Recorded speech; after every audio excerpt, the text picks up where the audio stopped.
Olá pessoal, boa noite mais uma vez. Bem-vindo à segunda etapa, parte 02 da nossa aula sobre os instrumentos de política urbana, no caso os instrumentos jurídicos e políticos. Nós vamos dar continuidade a esses instrumentos com a finalidade de esgotarmos aí o regramento do Estatuto da Cidade, certo? E aí nós paramos na aula passada na transferência do direito de construir. Nós falamos sobre 5 instrumentos de política urbana, não é?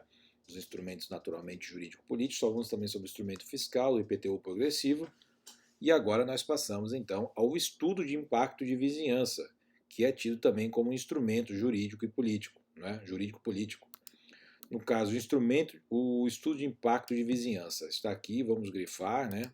Conforme nossa tradição, está grifado, estudo de impacto de vizinhança. O que é isso, pessoal? Toda vez que você vai estabelecer uma atividade, um empreendimento que impacte a vizinhança, que tenha um determinado porte econômico, um porte de atração, às vezes não econômico, mas de atração de determinadas pessoas, você vai afetar toda a região do imóvel. Né? E você naturalmente, ao estabelecer esse empreendimento, que pode ser uma igreja, que pode ser um shopping, que pode ser uma academia, pode ser inclusive uma faculdade, tal como a ESBAN, você colocando aquele estabelecimento ali, todos os vizinhos vão se beneficiar ou sofrer como consequência da ocupação do uso daquele imóvel, certo? Vocês vão sofrer. Esses vizinhos, eles vão naturalmente, eles vão ou serem agraciados ou serem prejudicados com a implantação desse empreendimento.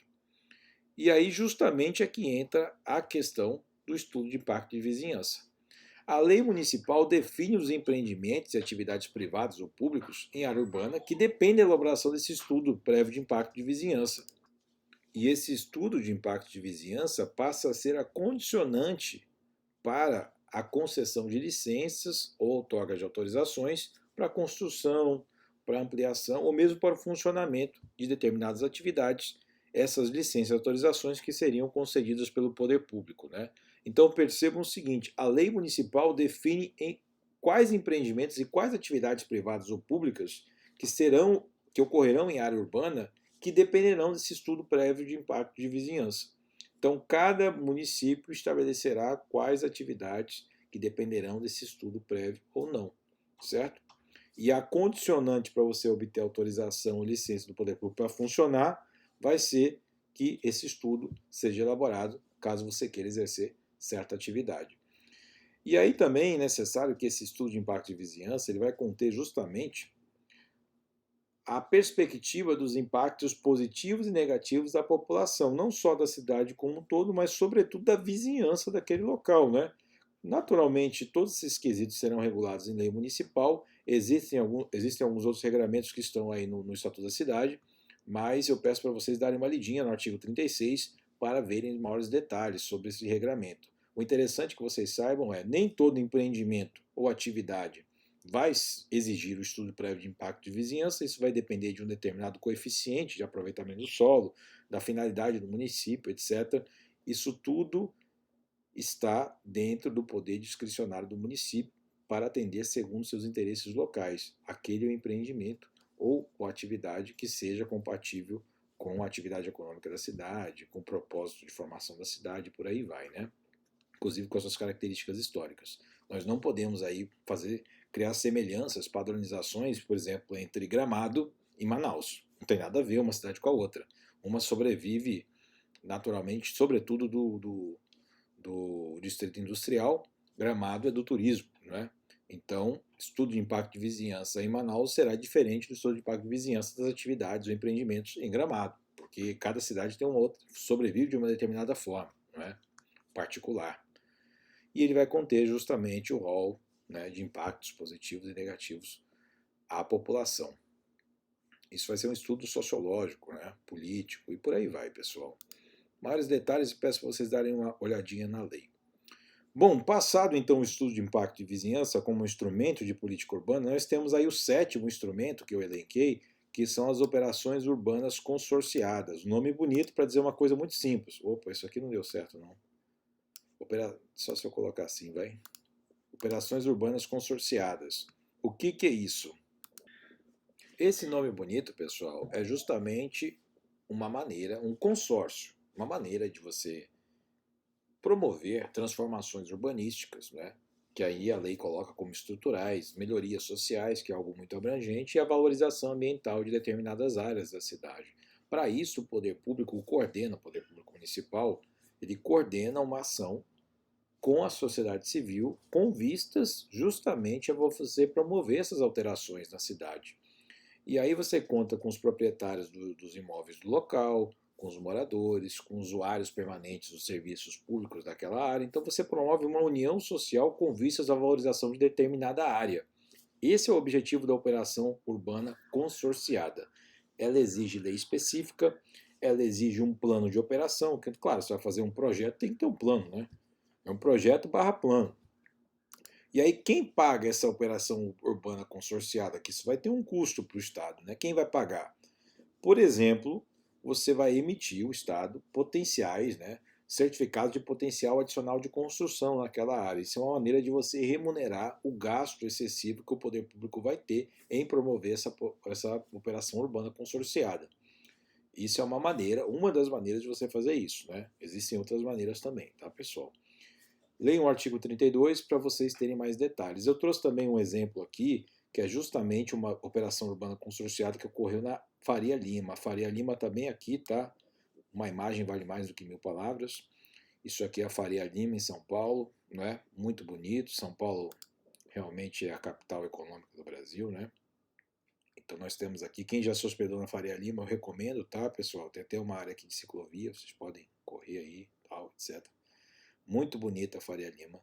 E ela foi fruto justamente dessa operação urbana consorciada. Então você já tem um exemplo aqui de como funciona a operação urbana consorciada. Eu vou ler aqui essas informações que eu extraí da internet, tá? Rapidamente com vocês, e aí a gente vai entender. A operação urbana consorciada Faria Lima, Lei 11.000 tarará, né, exige lei específica, conforme eu falei para vocês aqui, tem por objetivos principais reorganizar os fluxos de tráfego particular e coletivo, implantar o prolongamento da Avenida Faria Lima, interligando com a Pedroso Moraes, etc., com outras ruas, né, além de construir um terminal multimodal junto às estações, né, de metrô e a CPTM, que administra lá o transporte urbano em São Paulo, uma parte. Também são objetivos importantes da operação promover a reurbanização do Largo da Batata e urbanizar favelas em seu perímetro. Então percebam, pessoal, sua adequação a essa velocidade resultou na lei tal. Os recursos auferidos a partir das propostas da participação da Operação Urbana Consorciada incluíram a outorga e CEPAC e foram investidos nas principais intervenções, tais como construção de túneis, etc, etc, que é justamente isso, né, pessoal? A outorga de certificados de potencial adicional de construção. Claro que você pode contar com doações, né? Por isso que você conta com os proprietários, etc. Tem a contribuição de melhoria que os proprietários vão ter que pagar também. Enfim, gente, restando ainda intervenções a executar, bem como estoque disponível no perímetro da operação, foi sancionada a lei tal, autorizando a PM São Paulo na colocação de mais 350 mil CEPAC. Correto, pessoal? Esse é um exemplo aqui de uma operação urbana consorciada que ocorreu na cidade de São Paulo, né, com a extensão da Faria Lima e a criação de uns serviços públicos paralelos, né, extensão da via, né, disponibilização de estações de metrô, de ônibus, etc. Enfim, essa é a ideia, tá, da cooperação urbana consorciada. Transformar urbanisticamente a estrutura, promover melhorias sociais e a valorização ambiental de dadas áreas urbanas, tá? Não é plantar árvores só, tá, pessoal? Valorização ambiental é todo um estudo estético, tá? E de compatibilidade, né? de relação do homem com o seu entorno. Bom, encerrada a operação urbana consorciada, nós passamos à análise do plano diretor. O plano diretor, certo?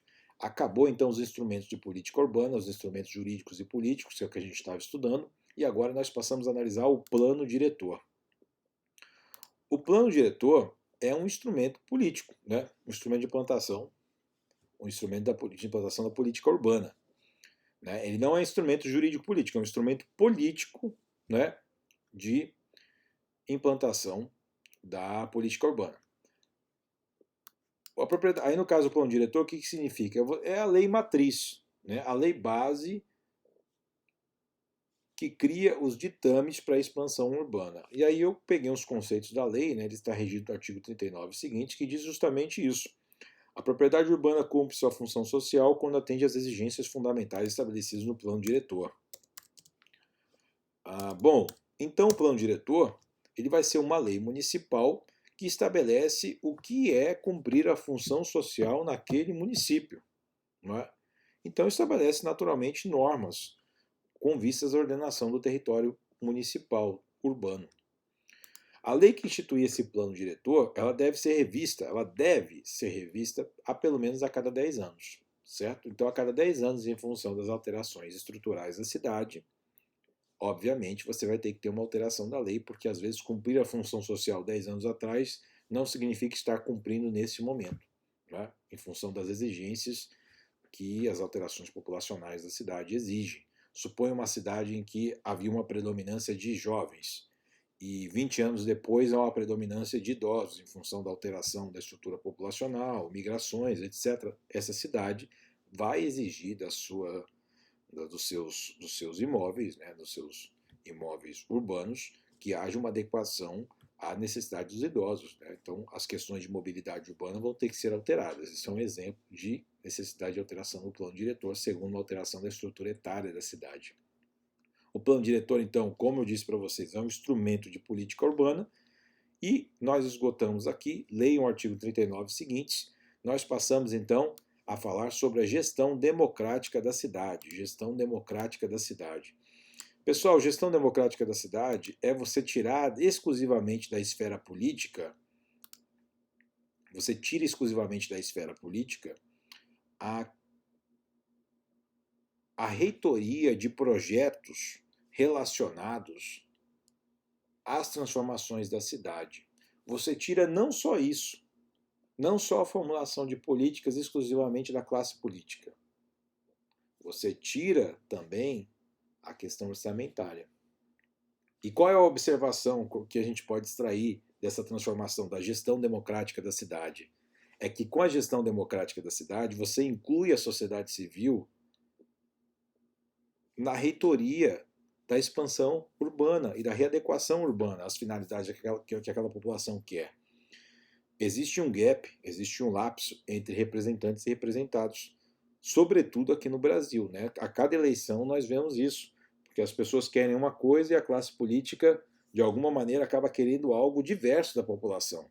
A população quer pagar poucos os políticos não aprovam leis que eles paguem, que eles ofiram poucos recursos. Né? Pelo contrário, eles expandem a sua remuneração e a sua, digamos assim, a sua capacidade de, de recrutar recursos humanos, né? Gabinete, etc. Então a população quer uma coisa, a classe política muitas vezes quer outra. Então existe uma incompreensão entre esses dois segmentos. E isso se reflete não só na questão do pagamento de salários, né? que é a questão dos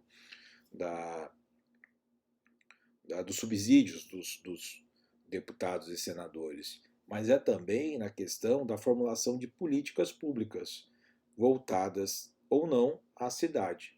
Nesse caso da gestão democrática da cidade, você passa a criar instituições que você colhe da sociedade civil as ideias e inclusive a reitoria desses projetos. E naturalmente, você não vai só colocar as pessoas para dar ideias, você vai também colocar as pessoas para executarem essas ideias e inclusive estabelecer um orçamento. O orçamento é dinheiro, sem dinheiro fica só no papel, né? Então, a gestão orçamentária participativa significa eu chamar a sociedade civil, por meio de certas instituições, para palpitarem, né, para darem um palpite acerca da alocação de recursos, quais são as áreas necessárias, prioritárias que aquela cidade, que aquele município vai seguir, né? Para onde é que o dinheiro vai? Então, a gestão democrática da cidade envolve o aspecto de formulação de políticas, bem como a questão orçamentária, para implementar essas políticas, né? Aí é interessante também que é necessário você criar mecanismos de gestão democrática da cidade nas regiões metropolitanas e aglomerações urbanas. Nós não podemos esquecer que aqui no Amazonas nós temos, né, a, a região metropolitana de Manaus. E aí, nesse caso, nós, em teoria, deveríamos ser chamados para participarmos dessa formulação de para onde será destinadas as obras públicas nessa região metropolitana. Isso é um pouco apagado, né? O que mostra que Manaus não é uma cidade tão democrática assim. Nós sabemos disso, inclusive, em função da classe política ser bem enxutinha, né? E eles ficarem passando de mão em mão o poder. Enfim, gestão democrática da cidade, então, acontece mais em umas cidades e menos em outras, em função da exigência da população. O fato é que existe aí um direito subjetivo de a população interferir nesse processo de gestão da cidade, certo? Bom, pessoal, acabado isso, nós falamos sobre o consórcio imobiliário, um outro instituto. Espero que não esteja muito corrido, tá? O que é o consórcio imobiliário? O que é o principal dele? Consórcio, pessoal, significa união, não é? União para um dado propósito. Então aqui, consórcio imobiliário, união para o propósito imobiliário. União de quem, gente? União entre poder público e um particular. O caso, poder público, ente federativo, município.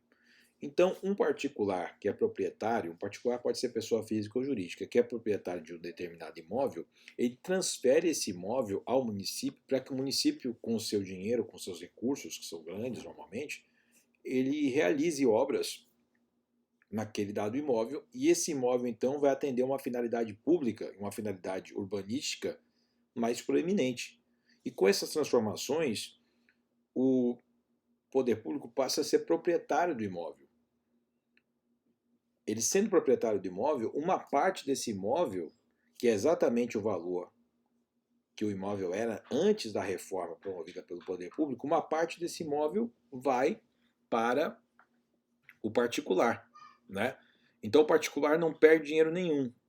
No entanto, aquele imóvel ele ganha uma outra roupagem e passa a atender uma finalidade pública mais abrangente, mais profunda.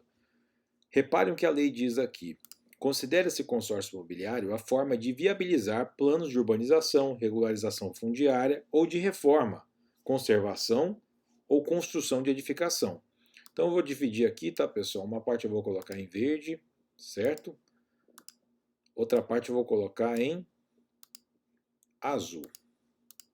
Considera-se um consórcio imobiliário a forma de viabilizar planos de urbanização, de regularização fundiária ou de reforma, conservação ou construção de edificação, por meio da qual, né, essa forma, por meio da qual o proprietário transfere ao poder público municipal seu imóvel, ou seja, a propriedade passa a ser do município. E o município, em contrapartida, ele realiza obras e recebe como pagamento unidades imobiliárias devidamente urbanizadas ou edificadas, né? Ficando as demais unidades incorporadas ao patrimônio público. Então, o particular vai receber uma unidade imobiliária correspondente àquilo que ele cedeu para o município fica com o restante, fruto do investimento que ele elaborou, certo? É uma coisa bem simples, né, gente? E uma ideia muito boa. Claro que o particular não precisa anuir, tá? O poder público pode fazer na marra. Lembrando que a instalação do consórcio imobiliário por proprietários que tenham dado causa à formação de núcleos urbanos informais ou por seus sucessores, né? Porque o pessoal faz essas bobagens, essas sacanagens e depois eles morrem e os herdeiros passam a oferir. Ah, perdoa o cara, fez essa cagada, mas aí o herdeiro se dá bem. Aí não. Eles continuam tendo responsável. Quem promoveu um núcleo urbano informal, por exemplo, o loteamento irregular, que acontece muito, né? Nós temos aí várias pessoas que são figuras municipais aqui de Manaus que promovem esses loteamentos clandestinos e se dão bem, ninguém pega esses caras.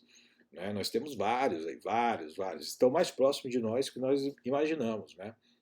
Às vezes são pessoas que não aparecem, mas que financiam muitos agentes públicos.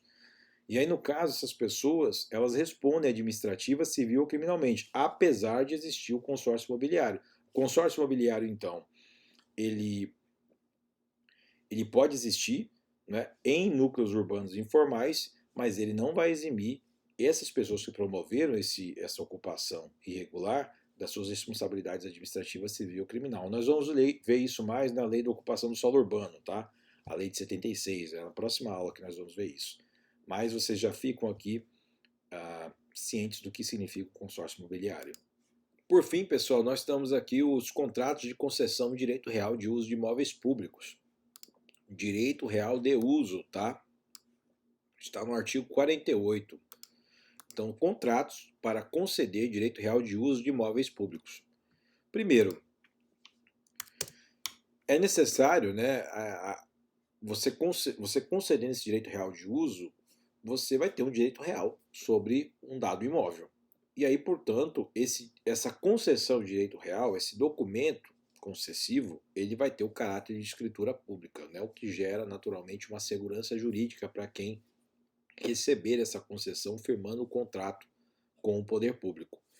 E, bom, um outro aspecto que nós devemos saber também é que esse contrato de concessão, o instrumento do contrato, né, o papel, digamos assim, eletrônico, o papel físico, né, ou o papel eletrônico, ele constitui por si só um título de aceitação obrigatória para os financiamentos habitacionais, né? Nós temos toda uma linha de crédito aí nos bancos voltadas ao financiamento das habitações, né, que são, sobretudo, habitações sociais, habitações que detêm um cunho de promover o direito fundamental à moradia. E aí, nesse caso, pessoal, só com o instrumento contratual a pessoa pode já fazer jus, desde que preenchidos os demais requisitos, né, ela pode fazer jus ao financiamento habitacional. Nós temos aqui a SUAB, que é muito mal gerida no Amazonas, na minha opinião. A SUAB ela promove esse tipo de iniciativa, tá bom? Vamos colocar aqui. Então é isso, pessoal. Esse é o último instrumento de política urbana. Desejo a todos sucesso, tá? Bons estudos. Espero que nós nos vejamos na próxima aula. Maior engajamento essa semana para a gente conseguir fazer essa prova de maneira feliz, tá bom? Espero que tenha sido útil também. Não deixem de ler a lei, não deixem de ler os instrumentos de política urbana e nós conseguimos fechar essa lei com maestria, ainda que de maneira, não é? De maneira a não esgotá-la, porque é necessária a leitura do artigo. Pessoal, sucesso então. Nos vemos na próxima aula, tá? Sobre a lei de ocupação do solo urbano. Um abraço a todos. Tchau, tchau.